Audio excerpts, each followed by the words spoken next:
24-ന്റെ ഒരു എക്സ്ക്ലൂസീവ് വാർത്തയിലേക്കാണ് ഇനി. ലോട്ടറി ക്ഷേമനിധി ബോർഡിൽ വൻ സാമ്പത്തിക തട്ടിപ്പ്. ക്ഷേമനിധി ബോർഡിലെ വിഹിതമായ 78 ലക്ഷം രൂപ ഉദ്യോഗസ്ഥൻ തട്ടിയെടുത്തു. 2018-20 കാലഘട്ടത്തിൽ തട്ടിപ്പ് നടത്തിയ ലോട്ടറി ഡയറക്ടറേറ്റിലെ ക്ലാർക്ക് സംഗീതിനെതിരെ ലോട്ടറി വകുപ്പ് ഡയറക്ടർ പരാതി നൽകി. അജീഷ് ജയകുമാർ വിശദാംശങ്ങളുമായി. അജീഷ്, ഇത് 2018-20 കാലഘട്ടത്തിൽ നടന്ന 78 ലക്ഷം രൂപ തട്ടിയെടുത്തിരിക്കുന്ന ഒരു ക്ലാർക്ക് എന്നുള്ളത് ഞെട്ടിപ്പിക്കുന്ന വിവരമാണ്. വിശദാംശങ്ങൾ.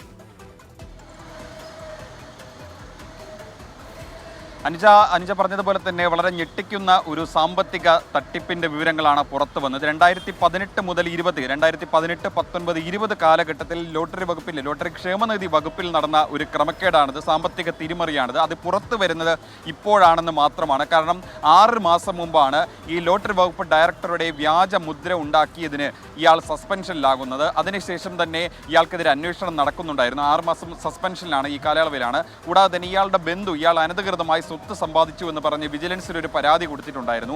ഈ വിജിലൻസ് പരാതി സ്വീകരിച്ച ശേഷം ഈ ലോട്ടറി ഡയറക്ടറേറ്റിൽ ഇയാൾ ജോലി ചെയ്യുന്ന ഈ സ്ഥാപനത്തിൽ അന്വേഷിക്കാൻ എത്തിയപ്പോഴാണ് ഇയാൾ മുമ്പ് നടത്തിയ തട്ടിപ്പിൻ്റെ വിവരങ്ങളൊക്കെ പുറത്തു വന്നത്. മാത്രമല്ല ഇയാൾ ഈ രേഖകളൊക്കെ മുക്കിയതായും ആരോപണമുണ്ട്, പരാതിയുണ്ട്.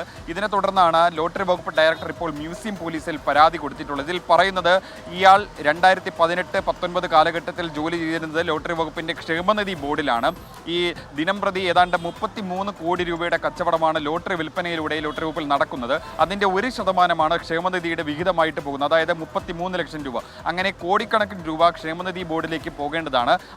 ആ വിഹിതത്തിൽ നിന്നാണ് ഒരു പങ്ക് ഇയാൾ മാറ്റിയിട്ടുള്ളത്. അതിൽ ഇയാൾ വീട് വയ്ക്കാനായി 63 ലക്ഷം രൂപ ഒരു ഇയാൾക്കായി വീട് വയ്ക്കുന്ന കോൺട്രാക്ടറുടെ അക്കൗണ്ടിലേക്കും മറ്റത് 15 ലക്ഷം രൂപ ഇയാളുടെ സ്വന്തം അക്കൗണ്ടിലേക്കും മാറ്റിയെന്നാണ് ഈ പരാതിയിൽ പറയുന്നത്. ഇത് അന്വേഷിക്കണമെന്നാവശ്യപ്പെട്ടാണ് ലോട്ടറി വകുപ്പ് ഡയറക്ടർ മ്യൂസിയം പോലീസിൽ പരാതി കൊടുത്തിട്ടുള്ളത്. കൂടാതെ തന്നെ ഇയാൾക്കെതിരെയും വേറെ ആരോപണങ്ങളുണ്ട്. നിലവിൽ ഇയാൾ സസ്പെൻഷനിലാണ് ഉള്ളത്. ഇയാൾക്കെതിരെ ലോട്ടറി വകുപ്പും പ്രത്യേകമായി അന്വേഷണം നടത്തുന്നുണ്ട്. എന്തായാലും ഇയാൾ എത്ര കാലമായി സസ്പെൻഷനിലുണ്ട്? ഈ തട്ടിപ്പ് നടത്തിയതിനു ശേഷവും ഇയാൾ തുടർന്ന് പോവുകയായിരുന്നോ ജോലിയിൽ? അജീഷ്, അനുജ, ഇതിൽ ഏറ്റവും പ്രത്യേകതയുള്ള കാര്യമെന്ന് പറയുമ്പോൾ ഈ തട്ടിപ്പ് നടന്നത് 2018-19-20 കാലഘട്ടത്തിൽ. ഇതിനല്ല ഇയാളെ സസ്പെൻഷൻ ചെയ്തത്. ഇയാളെ 6 മാസം മുമ്പാണ് ഇയാളെ സസ്പെൻഷനിലാകുന്നത്. അത് ലോട്ടറി വകുപ്പ് ഡയറക്ടറിൻ്റെ മുദ്ര വ്യാജമായി ഉണ്ടാക്കിയതിനാണ്. വ്യാജമായി ഉണ്ടാക്കി ഇയാൾ അവധി നേടി. അതിനെതിരെയാണ് അത് കണ്ടെത്തിയതോടെയാണ് ഇയാൾ സസ്പെൻഷനിലാകുന്നത്. അതിൽ വകുപ്പ് തല അന്വേഷണം നടക്കുന്നുണ്ട്. അതിനെതിരെ മാത്രമല്ല ഒരു വിജിലൻസിന് ഇയാൾ അനധികൃതമായി സ്വത്ത് സമ്പാദിച്ചുവെന്ന് ഇയാളുടെ ഒരു ബന്ധു വിജിലൻസിന് പരാതി നൽകിയിരുന്നു. ഈ വിജിലൻസ് ഉദ്യോഗസ്ഥർ ഈ പരാതി അന്വേഷിക്കാൻ ഈ ഓഫീസിലെത്തി അന്വേഷിച്ചപ്പോഴാണ് ഇയാൾ മുമ്പ് നടത്തിയ തട്ടിപ്പിൻ്റെ വിവരം പുറത്തു വരുന്നത്. കുറച്ച് ദിവസങ്ങൾക്ക് മുമ്പ് മാത്രമാണ് പുറത്തു വരുന്നത്. അങ്ങനെയാണ് 14-ാം തീയതിയാണ് ഈ മ്യൂസിയം പോലീസ് സ്റ്റേഷനിൽ ലോട്ടറി വകുപ്പ് ഡയറക്ടർ ഒരു പരാതി കൊടുത്തിട്ടുള്ളത്. അങ്ങനെ ഇയാൾ മുമ്പ് നടത്തിയ തട്ടിപ്പിൻ്റെ ഒരു മഞ്ഞുമലയുടെ ഒരു അറ്റം മാത്രമാണ്. ഈ തട്ടിപ്പ് നടത്തിയതിനു ശേഷവും ഇയാൾ ജോലിയിൽ തുടർന്നു പോവുകയായിരുന്നു എന്നുള്ളതാണ് ഏറ്റവും പ്രധാനം. മറ്റൊന്ന് അജീഷ്, ഒരു കാര്യം കൂടി, ഇതിൽ ഇയാൾ മാത്രമാണ് അതോ മറ്റാരുടെയെങ്കിലും ഒക്കെ സഹായം ലഭിച്ചിട്ടുണ്ടോ എന്നതിലേക്കൊക്കെ കൂടി ഇനിയിപ്പോൾ തുടരന്വേഷണം ഉണ്ടാകുമോ? ഉറപ്പായിട്ടും. കാരണം ഒരു ക്ലർക്ക് മാത്രമായിരുന്നു, അതായത് ക്ഷേമനിധി ബോർഡിലെ ക്ലർക്കായിരുന്നു ഇയാൾ.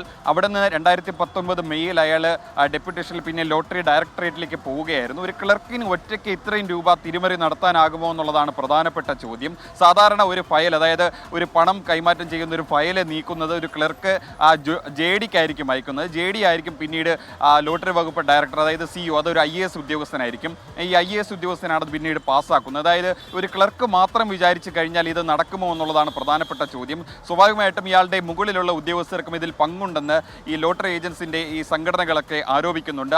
അക്കാര്യങ്ങളും അന്വേഷിക്കണമെന്ന് അവർ ആവശ്യപ്പെടുന്നുണ്ട്. നിലവിൽ ഈ KS തലത്തിൽ KS റാങ്കിലുള്ള ഒരു ഉദ്യോഗസ്ഥൻ കൂടി, ലോട്ടറി വകുപ്പിലെ ഒരു ഉദ്യോഗസ്ഥൻ കൂടി ഇയാൾക്കെതിരെയുള്ള ഈ ആരോപണങ്ങൾ അന്വേഷിക്കുന്നുണ്ട്. അന്വേഷണത്തിലെ അവസാന ഘട്ടത്തിൽ മാത്രമേ എത്ര രൂപയുടെ തട്ടിപ്പാണ് ഇയാൾ ഈ വർഷങ്ങളിലൊക്കെ നടത്തിയെന്നുള്ളതിൻ്റെ വിവരം പുറത്തു വരുള്ളൂ. കാരണം 2018-19-20 അതിനുശേഷമുള്ള വർഷങ്ങളിലും ഇയാൾ വകുപ്പിൽ ക്ലർക്കായി ജോലി ചെയ്തിരുന്നു. ഇതിനുശേഷം ഇയാൾ എന്തെങ്കിലും തട്ടിപ്പ് നടത്തിയിട്ടുണ്ടോ, ഈ രേഖകളൊക്കെ എവിടെയാണ് ഇയാൾ ഒളിപ്പിച്ചത്, എവിടെയാണ് മാറ്റിയത് അടക്കമുള്ള വിവരങ്ങൾ പുറത്തു വരാനുണ്ട്. എന്തായാലും ഇയാൾക്കെതിരെ നിലവിൽ ലോട്ടറി വകുപ്പും വിജിലൻസും പോലീസും അന്വേഷണം നടത്തുന്നുണ്ട്.